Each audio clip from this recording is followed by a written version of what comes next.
Hi everyone, it's Amy Parvaneh from Select Advisors Institute, and we wanted to do something really fun today. We wanted to address some of the key questions our million-dollar advisor producers are bringing to our attention through our coaching with them. And we thought maybe we'll, highlight three of them. And I brought over our coach, Sarah Hodges, who works with a number of our clients here and addresses these type of questions from some of our advisory clients. So feel free to fast forward to the questions that really resonate with you or listen to the whole thing for us to be able to address some of your questions that you're bringing up. So the first question, let's go right into it. Sarah, I hear from a lot of our advisors who are, top producers. They've been on Barron's, Forbes top rankings. They're managing, over $1 billion, many of them.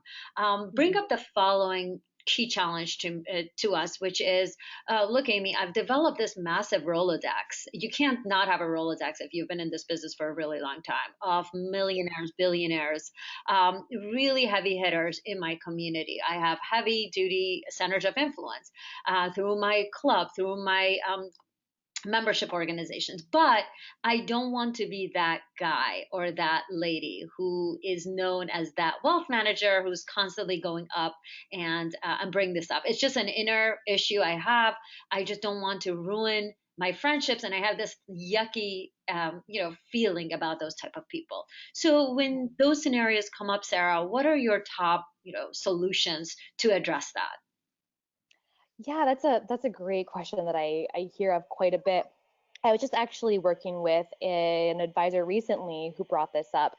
He went to a cigar club all the time, and he has tons and tons of, connections in his Rolodex, very other wealthy business owners, and he wanted to, expand his network, and he wanted to bring in some new AUM, and he just didn't know how to have those conversations, and we talked about it, and he used a phrase that I copy now all the time called the backdoor approach. And essentially, we talked about, instead of being really direct about the request to have a meeting, he would just talk to his friends or talk to new contacts, and you see what their problems were, what their issues were, just talked like guys.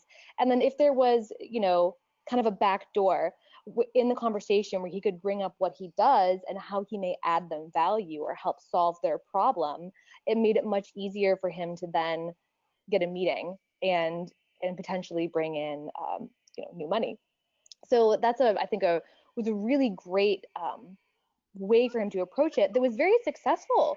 Really, it opened up a lot more conversations, and more importantly, they were authentic and genuine.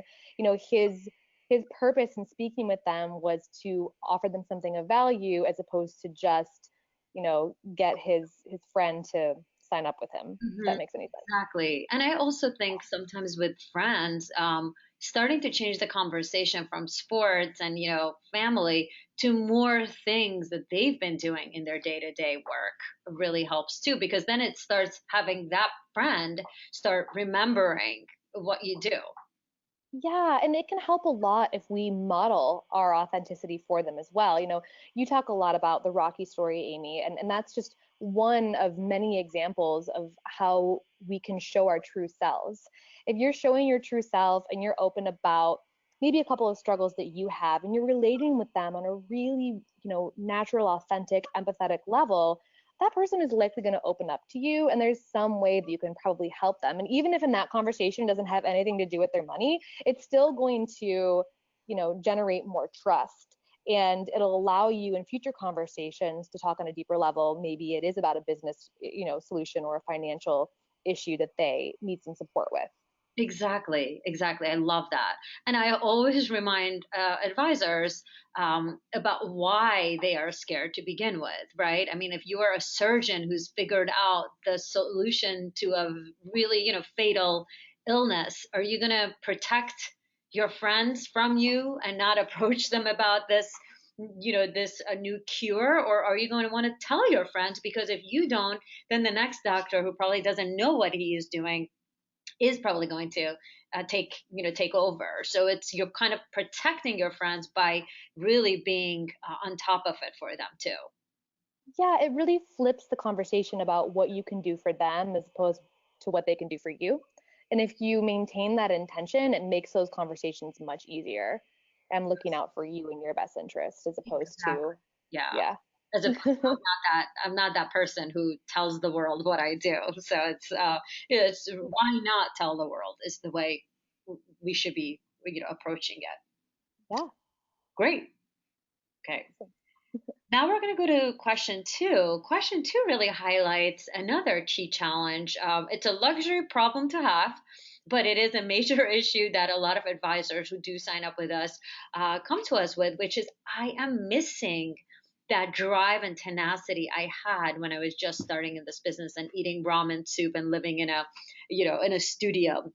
I'm bringing in, $2 to $3 million a year, and I know I want to grow, but I'm just missing that energy and drive, and that's part of the reason they're signing up with us to recreate that energy. But we know that we could only do so much. It really needs to be an inward development. So for those folks, and Sarah, I know you've worked with CEOs, you've worked with advisors, you've worked with people who are trying to relive their life, from a health perspective, all of those. So, what is your key ingredient for redeveloping motivation? In this case, particularly when you're dealing with complacency because you've made it, but yeah, you're not feeling that drive anymore, it's that person has forgotten their why. They've forgotten why they've gotten into this in the first place, why it motivated them, why they're passionate. And the problem is that maybe their why was very intertwined with the things they wanted to achieve. They wanted the boat, they wanted the house, and now they have it, and so their why is missing. And so with that client, I would work with them to rekindle their why above and beyond the, you know, um, exterior goals that they had. How do they want to be of service to others? How do they want to change the world? And what's really cool actually is that when they get to that point, a why can be that they want to mentor, any sort of associate advisors that are underneath them and help guide them to, prospecting and help them with that excitement and that drive themselves. Because I tell you what, I hear from the young advisors a lot, well, the senior advisor doesn't really care about growth anymore. Like they see that, they recognize it, then they feel like they can't relate to you, they feel like you're not a mentor to them, they feel really alone and they don't know how to get started. And so there's an added benefit in being able to coach and mentor other younger advisors to have the success that you have. But I always would talk about the why and dig as deep as possible into that. Absolutely. For me, I feel like sometimes also looking at their competition, sometimes, I mean, unless you're number one on a ranking or a list, there's Mm-hmm. always someone who's doing better than you. And sometimes, that person could be the driver. What are your thoughts on that as far as, maybe you've made it financially, maybe you're in a comfortable place, but if you look at the person that you look at and you're like, why is he or she doing better than me? Putting their picture in front of you could be another driver. What are your thoughts on some that as a solution? I mean, that's absolutely a potential solution for some people. It depends on how much they value competition. Yeah, There are a lot of people who are just, like, well, they can do better than me. I don't really care. I have everything that I wanted, and that's totally fine for them. And they actually need a bigger meaning, right? That they want to maybe help millennials be more prepared for the future with financial planning, or they want to make sure that they forgot about their immigrant grandparents and they want to make sure that everybody who comes to this country has the financial planning that they want. It could be whatever is important to them. And if competition is important to them, having the picture of somebody else is doing better than you is going to be a huge driver. But if not, whatever it is, right? And it could be I want a bigger boat or a bigger lake house, it doesn't matter. But finding something that's goes above and beyond that, it could be mentorship, it could be um, remembering your original why, just anything that will help give you some inertia again. Absolutely, absolutely, and figuring out what drives people is something we measure in the Harrison assessment. So if you are driven by, by helping others, then we need to figure out how to recreate that. And if Mhm. it's competition, then we need to, create that internally for you, so you could also remember that and get back to it. Exactly. Now let's go to the third question. The third one is something, Sarah, you see all the time through the executive coaching that we do here, which is, getting the people on the team to do things, to get things done, especially when your biggest factor is to grow the practice. And you feel that there's all these like minutia processes that you've created, but they're not getting implemented. And it is getting in the way of the growth of your practice. Sarah, do you want to go into a little bit more detail on that background and then give us some solutions?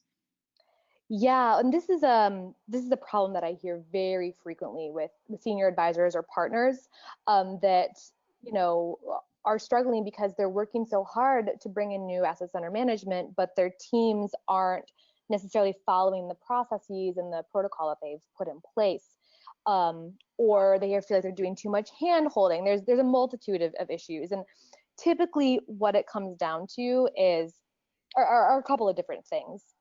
The most common things that I see is the CEO or the partner or whomever the manager is not as clear as they think they are, right? So they think that they are setting expectations.